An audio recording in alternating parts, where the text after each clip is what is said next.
there are going to be people who are listening who are pastors and leaders at their church. And so just thinking through that, what encouragement would you give these leaders, give these churches that are listening when it comes to the value of pure desire groups and how it can impact their church and impact their community? Yeah, I like Pastor Ken had said a while ago, this did not happen overnight. The stories you're hearing now, the testimonies we have now, we've been doing this for over a decade, and there's a lot of bumps and bruises and mistakes we made along the way.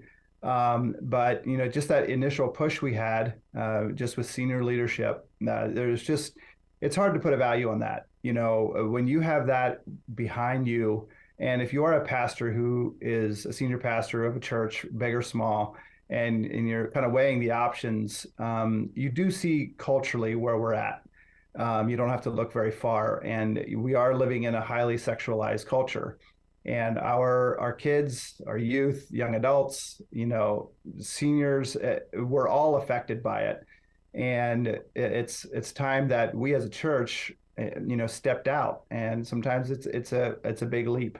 It's a step of faith, because there can be pushback. But I believe what we're doing is the tip of the spear, and I love being a part of that and having on ramps. And so I just encourage you, as a pastor, provide as many on ramps as you can for your community, and whether it is for your young adults or your senior adults or women or men, whatever that is, I think it's super important, and it creates healing. It cultivates healing.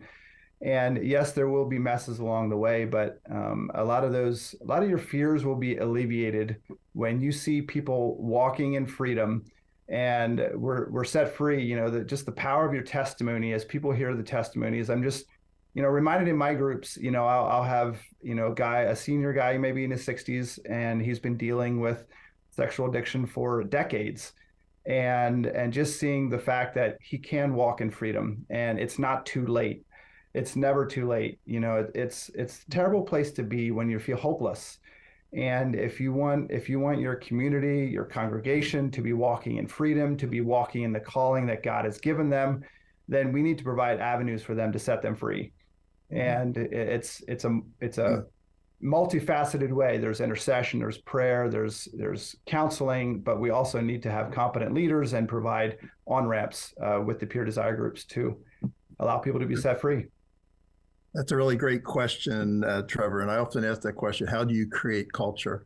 And I know that in Sexual Integrity 101, I forget which chapter it is, but there's creating that environment of grace, that culture of grace. Mm-hmm. And I definitely appreciate our lead pastor from years ago. He's now transitioned out, but he has created a culture of grace. And that's the critical place where people need to feel safe. Mm-hmm. And just a couple of weeks ago, our lead pastor now, who's in his mid-40s or early 40s, he's talking about transparency and accountability. And he said, Pastor Ken knows all of my secrets. Do you have any idea what that tells to the congregation? That creates a level of trust. And that's the level of trust that we operate in here, that there's transparency, there's brokenness on us as human beings, but we are transparent, and we do pray and stand with each other. And it creates an incredible level of trust and effectiveness as leaders. So there's no magic formula. It's a lot of hard work. Yeah, that's good. What you're talking about is having someone that you're processing up with. So no matter what size church you have or how your groups are run, have somebody who you process up with that you can talk to, because that's what also creates that culture of grace and accountability. Absolutely. And I appreciate the way you guys are speaking to that, because it's what, we recommend. The value of groups at your church isn't just that. I think sometimes leaders look at it as maybe a math problem. Well, how many people are struggling and what do they need? So how many groups? And if a leader concludes, oh, we don't think it's that big of a problem at our church, then based on the math, they're like, well, we don't really need groups. But what they're maybe missing is, A, a lot more people struggle than they think, but B, and probably more importantly, the way that when you're integrating these groups and when you're doing like Petra is, promoting them just as a part of the life of the church, it's not a hidden thing, it's a part of announcements, group starts, celebrating people's stories of life change. it does, I think, make a big difference in the culture of your church. It starts to communicate that authenticity is just a part of how we do church, whether we're the pastor or it's our first week here.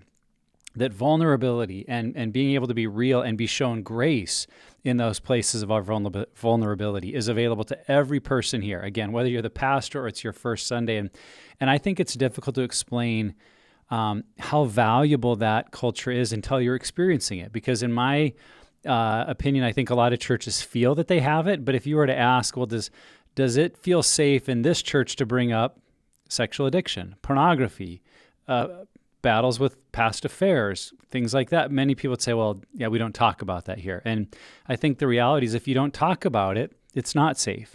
And this is a way to kind of broaden our definition of safety, of grace, of vulnerability into an area that many people have never experienced. And when they do, I think not only does it transform your church culture, but it transforms a lot of people because they begin to experience church differently.